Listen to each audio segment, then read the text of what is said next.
তো নির্বাচিত সরকার গিয়ে সংস্কার করবে এইটা বলেন না আমাদেরকে। তো এর চেয়ে আমাদেরকে বলেন যে আমাদেরকে বিষ দেন, আমরা বিষ খেয়ে মারা যাই। এই গণঅভ্যুত্থানের পরে আপনি একটা সংবিধান পরিবর্তনের কথা তুলতে পারবেন না বাংলাদেশে? জুলাই সনদ কি উপরে থাকবে, সংবিধানের উপরে থাকবে না নিচে থাকবে, এগুলো বোগাস আলাপ, এগুলো বিভ্রান্তিকর আলোচনা। রাষ্ট্রপতি পদত্যাগ চাইলে আপনারা বলেন স্পিকার কি আছে? দয়া করে এগুলো বলেন না। মোশতাক সাহেব কিন্তু কোনো স্পিকারের কাছে পদত্যাগ করেন নাই, আইয়ুব কোনো স্পিকারের কাছে পদত্যাগ করেন নাই, কিন্তু মোশতাক সাহেবের ওই সময় সংবিধান কিন্তু বহাল ছিল। আর শেখ হাসিনার রাষ্ট্রপতি, শেখ হাসিনার প্রধান বিচারপতির কাছে রেফারেন্স পাঠাচ্ছে। এই বাংলাদেশে আমরা আছি। একটু আগে আমার ভাই প্রশ্ন করছেন না যে আপনাদের গণভোটে এত মজা লাগে, গণপরিষদে এত মজা লাগে, তো জাতীয় সংসদে আপনাদের অসুবিধা কোথায়? তো প্রশ্নটা উল্টো করে করি, জাতীয় সংসদ এত ভালো, গণপরিষদের সমস্যা কি? বিএনপি সহ যারা আমাদের বড় রাজনৈতিক দল, দায়িত্বশীল রাজনৈতিক দল, তাদের প্রতি আমি অনুরোধ করব যে আপনারা নিজেদেরকে বিরোধী দলের জায়গায় ভাবেন, যে আপনাকে একসময় বিরোধী দলে যেতে হবে, সেখান থেকে আপনি সংস্কারটা ভাবেন। তাহলে আপনি বুঝতে পারবেন যে সংস্কারের মূল কথাগুলো কি আসছে। আমরা প্রিসাইজলি শহীদ প্রেসিডেন্ট জিয়াউর রহমানের লাইন ফলো করছি। এটা আমাদেরকে করতে দিচ্ছেন না কেন? উনি তো গণভোট করেছেন। উনি তো 1978 সালের 17 এপ্রিল একটা দ্বিতীয় সংবিধান, কি বলে এটাকে, সামরিক ফরমান, একদম নোট করেন আপনারা যারা যারা পরবর্তীতে আমাকে চ্যালেঞ্জ করতে চান। 1978 সালের 17 এপ্রিল দ্বিতীয় সামরিক ফরমানের দ্বাদশ সংশোধনীর মধ্যে দিয়ে উনি বলেছেন যে নেক্সট যে ইলেকশন হবে, এই ইলেকশন হবে একই সাথে কনস্টিটিউয়েন্ট অ্যাসেম্বলি ইলেকশন এবং পার্লামেন্ট ইলেকশন। এই কথাটা উনি বলেছেন। আজকে আমরা বললে আমাদেরকে শুনতে হয় যে এটা আপনারা কোথায় পাইছেন? এটা আমরা শহীদ প্রেসিডেন্ট জিয়াউর রহমানের কাছ থেকে পেয়েছি, এটা আমরা বিএনপির ইতিহাস থেকে পেয়েছি। দুর্ভাগ্যজনক ব্যাপার হচ্ছে আজকে বিএনপির ওই ইতিহাসটা মানতে চাচ্ছে না বা স্বীকার করতে চাচ্ছে না। এখন আপনি আমাকে প্রশ্ন করতে পারেন যে ওই কথা যদি শহীদ প্রেসিডেন্ট জিয়াউর রহমান বলে থাকেন, ওটা কিন্তু একটা গ্যাজেটেড, ভাইরা, ওটা একটা গ্যাজেটেড ফরমান, সুতরাং এটাকে আপনি অস্বীকার করতে পারবেন না, পার্ট অফ আওয়ার হিস্ট্রি। প্রশ্ন হচ্ছে উনি পরে করলেন না কেন? করলেন না আমার ধারণা কোনো মাথা মোটার উকিল এসে ওনাকে বুদ্ধি দিয়েছেন যে আপনাকে এটা করতে হবে কেন, আপনি পার্লামেন্টে জিতবেন, জেতার পরে পঞ্চম সংশোধনী করবেন, তাহলেই তো কাজ হয়ে যাচ্ছে। হ্যাঁ, কাজ হয়েছে, যতদিন উনি জীবিত ছিলেন কাজ হয়েছে। এবং দেখেন যখন বিএনপি পাওয়ারে নেয়, আওয়ামী লীগ এসে 2008 সালে কি বলছে? পঞ্চম সংশোধনী অবৈধ। আজকে পর্যন্ত পঞ্চম সংশোধনীর স্ট্যাটাস কি? এটা অবৈধ। বিএনপি এসে এটাকে আবার বলবে যে হ্যাঁ এটা প্রয়োজন ছিল, এটা বৈধ। কিন্তু এই যে সংশোধনীর এই খেলাটা, আপনার কাছে পাওয়ার থাকলে আপনি সংশোধনী করবেন, আরেকজন এসে বলবে অবৈধ, আবার আরেকজন এসে ত্রয়োদশ সংশোধনী বাতিল করলো, আবার পঞ্চদশ সংশোধনী হয়েছে, আবার পঞ্চদশ সংশোধনীকে আপনি বাতিল করতেছেন। এই খেলাটা থেকে আমরা বেরোতে চাচ্ছি। এ কারণেই সংবিধানের মেজর রিফর্মের প্রশ্নে দয়া করে আমাদেরকে পার্লামেন্ট দেখায়েন না। আমরা বলছি যে টাইম ফ্রেমে সবাই একমত হয়েছে, ডিসেম্বর ফেব্রুয়ারি, যেই টাইম ফ্রেমে আমরা সবাই একমত হয়েছি, ওই টাইম ফ্রেমে নির্বাচন করেন, কোনো আপত্তি নাই। কিন্তু নির্বাচিত সরকার গিয়ে সংস্কার করবে এইটা বলেন না আমাদেরকে। আপনারা বলেন যে আমরা সংস্কারের ভিত্তিতে পরবর্তী নির্বাচন করব।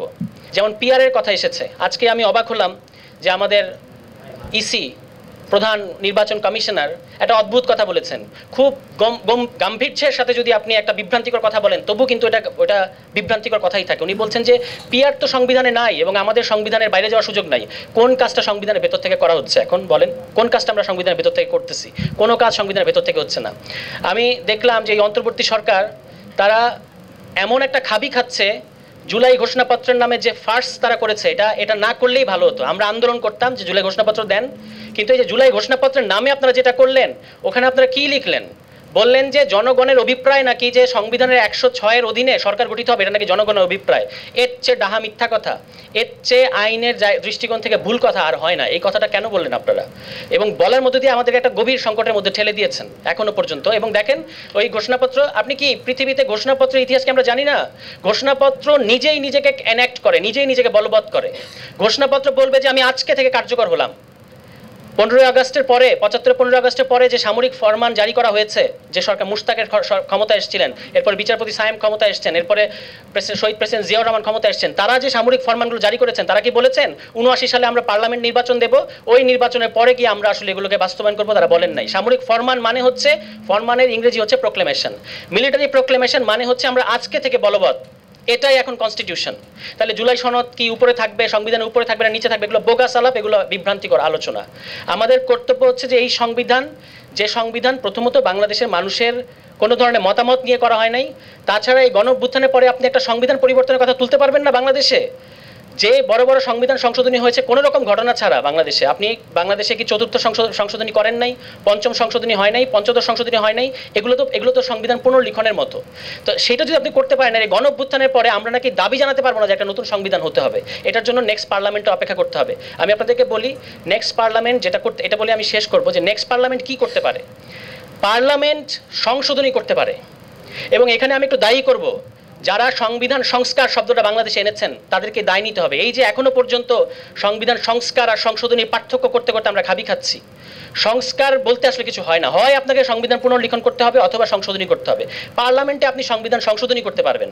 সংবিধান সংশোধনী মানে হচ্ছে যে অলরেডি মানে যে আমি এই সংবিধানের অধীনে সংশোধনী করতেছি, এই সংশোধনী কখনো এই সংবিধানকে আউটলিভ করবে না। অর্থাৎ এটাকে বলা হয় যে ডেরিভেটিভ পাওয়ার, যেটা এই সংবিধানের ভেতর থেকে আপনি আহরণ করছেন এই ক্ষমতাটা, এটা হলো সংবিধান সংশোধনীর ক্ষমতা।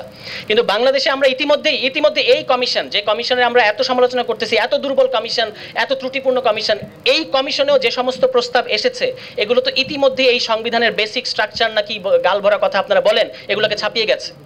তাহলে যদি ছাপিয়ে যায় এটা তো আর সংশোধনী আর পার্লামেন্টে আপনি করতে পারবেন না, এটা পার্লামেন্টে করা যাবে না। দয়া করে এই জিনিসটা থেকে আসেন। তো একটু আগে আমার ভাই প্রশ্ন করছেন না যে আপনাদের গণভোটে এত মজা লাগে, গণপরিষদে এত মজা লাগে, তো জাতীয় সংসদে আপনাদের অসুবিধা কোথায়? তো প্রশ্নটা উল্টো করে করি, জাতীয় সংসদ এত ভালো, গণপরিষদের সমস্যা কি? গণপরিষদ তো নির্বাচন, এবার আপনারা বলেন যে জাতীয়, এবং দেখেন কি কাণ্ডটা করেছেন ওনারা, একটা বলতেছেন যে জাতীয় নির্বাচন আর একটা হচ্ছে গণপরিষদ নির্বাচন। আরে ভাই, গণপরিষদ নির্বাচন তো জাতীয় নির্বাচন। বাংলাদেশে 70 সালের যে নির্বাচন হয়েছে এটা কি জাতীয় নির্বাচন না? আপনার দেশে যদি এমন পরিস্থিতি আসে যখন আপনাকে সংবিধানে মেজর পরিবর্তন করতে হবে, আবার আপনাকে সরকারও পরিচালনা করতে হবে, তখন এই গণপরিষদের মতো একটা পরিস্থিতি তৈরি করতে হয়। তো গণপরিষদে আমি জিজ্ঞেস করতেছি, একটু পরে আমাদের প্রিয় মাহাদি আমিন ভাই কথা বলবেন, তো মানে জাতীয় সংসদ নির্বাচনে যদি আমাদের সমস্যা না থাকে তাহলে গণপরিষদ নির্বাচনের সমস্যা কোথায়? যারা জাতীয় সংসদ নির্বাচনে সংখ্যাগরিষ্ঠতা পাবে তারা কেন গণপরিষদে পাবে না, একটু বুঝিয়ে বলেন। আচ্ছা, আমি আরেকটা প্রশ্ন করে শেষ করি, সেটা হচ্ছে এই যে আমাদেরকে অ্যানার্কির ভয় দেখান, যে অ্যানার্কি হয়ে যাবে, মহাভারত অশুদ্ধ হয়ে যাবে। 1971 সালের 16 ডিসেম্বর যখন দেশ স্বাধীন হয়েছে, 17 ডিসেম্বর থেকে 1972 সালে 15 ডিসেম্বর পর্যন্ত বাংলাদেশ কোন সংবিধান দ্বারা চলেছে? আপনার তো সংবিধান এসেছে 1972 সালে 16 ডিসেম্বর। তো 1971, এই যে এক বছর, 1971 সালে 17 ডিসেম্বর থেকে 1972 সালে 15 ডিসেম্বর কোন সংবিধান দ্বারা বাংলাদেশ পরিচালিত হয়েছে? তখন কি হয়েছে? কিছুই হয়নি। রাষ্ট্রপতি পদত্যাগ চাইলে আপনারা বলেন স্পিকার কি আছে? দয়া করে এগুলো বলেন না। মোশতাক সাহেব কিন্তু কোনো স্পিকারের কাছে পদত্যাগ করেন নাই, আইয়ুব কোনো স্পিকারের কাছে পদত্যাগ করেন নাই, কিন্তু মোশতাক সাহেবের ওই সময় সংবিধান কিন্তু বহাল ছিল, তবু স্পিকারের কাছে পদত্যাগ করেন নাই, তিনি বিচারপতি সাহেবের কাছে পদত্যাগ করেছেন। ফলে যদি আমরা একমত হতে পারি, এই স্পিকার কিংবা নেক্সট পার্লামেন্ট এগুলো কোনো ইস্যু না।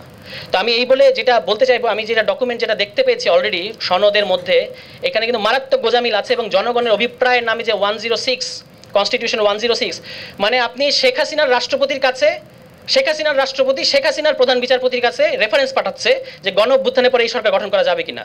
এইটা তো এর চেয়ে আমাদেরকে বলেন যে আমাদেরকে বিষ দেন, আমরা বিষ খেয়ে মারা যাই। আর শেখ হাসিনার রাষ্ট্রপতি, শেখ হাসিনার প্রধান বিচারপতির কাছে রেফারেন্স পাঠাচ্ছে। এই বাংলাদেশে আমরা আছি। 2001 সালে যখন বিএনপি সরকার ক্ষমতায় আসে, তারা চতুর্দশ সংশোধনী করে, আপনারা জানেন 2004 বা 5-এর দিকে। এবং সেই চতুর্দশ সংশোধনী কি ছিল? যে বিচারপতির অবসরের বয়স বাড়ানো, 65 থেকে 67 করা। এবং এটার উদ্দেশ্য ছিল নিজেদের পছন্দের একজন ব্যক্তিকে তত্ত্বাবধায়ক সরকারের প্রধান বানানো। এটার ফলে লগি বৈঠার তাণ্ডব দেখলাম আমরা ঢাকা শহরে, আওয়ামী লীগ, এবং এটাকে তো আওয়ামী লীগ গণতন্ত্রের পুনরুদ্ধার হিসেবে হাজির করতে পেরেছে। এটা হচ্ছে আওয়ামী লীগের শক্তি, যে এই তাণ্ডবকে আওয়ামী লীগ বলতে পেরেছে যে এটা হচ্ছে লগি বৈঠার, এটা হচ্ছে আমাদের গণতন্ত্রের পুনরুদ্ধার। কিন্তু বিএনপি যখন 2014 সালে গণতন্ত্রের সংগ্রাম করলো ভোটের জন্য, সেটা কিন্তু জ্বালাও করা। তো এটা বিএনপিরও বুঝতে হবে যে বিএনপি কখনো কিন্তু এটাকে, মানে এই যে লগি বৈঠার তাণ্ডবটাকে কিন্তু ফ্রেমিং করতে পারে না। ঢাকা শহরে লাশের উপর নৃত্য হয়েছে। সবাইকে ধন্যবাদ।